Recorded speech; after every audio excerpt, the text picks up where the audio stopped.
બેસો તમે બેસો. જય શ્રી કૃષ્ણ બેન, તમારું નામ શું? દીપ્તિબેન ભૂપતભાઈ સોજી. બરાબર. અને તમને શું પ્રોબ્લેમ શું હતો? એલર્જી અને કાનમાંથી રસી, બરાબર. બીજું?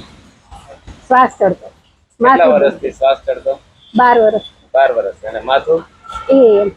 અચ્છા. હા. અને શ્વાસ માટે તમે કોઈની દવા ચાલુ હતી? હા, દિનેશ રાજ. કેટલા વર્ષ? એ 10 વર્ષ થયા. ડોક્ટર શું કહેતા શ્વાસ માટે? આજીવન દવા ચાલુ રાખ. આજીવન.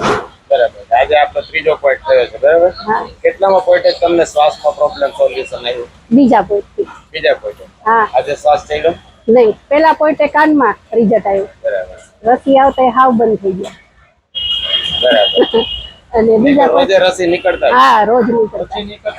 રોજ કાન બંધ, હાવ બંધ જ થઈ ગયો. હા, હાવ બંધ. તો તમે આમ તમારા દૂધ ગણો એટલે પેલા તો એક અસ્થમા, શ્વાસ વાળું એક, બીજું કાનની પ્રોબ્લેમ, શરદી, બીજું શરદી, ત્રીજું માથું, ચોથું, અને હાઈ બ્લડ પ્રેશર. એમાં તો હાવ નોર્મલ. બરાબર. એટલે અત્યારે બધામાં ઓકે, એકદમ ઓકે. બરાબર. અને એ પણ લાખ રૂપિયાનો ચાર્જ લઈને? નહીં, દવા વગર.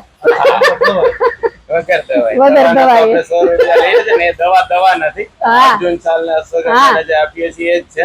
અને એ લેવી હોય તો ઓપ્શનમાં છે, નહીં તો ઓપ્શનમાં નથી. ના, સારું થાય તો બહુ સારું કામ છે.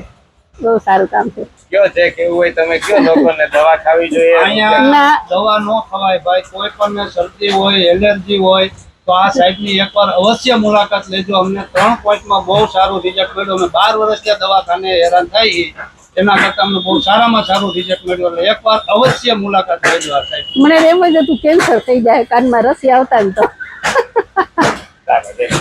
જય શ્રી કૃષ્ણ.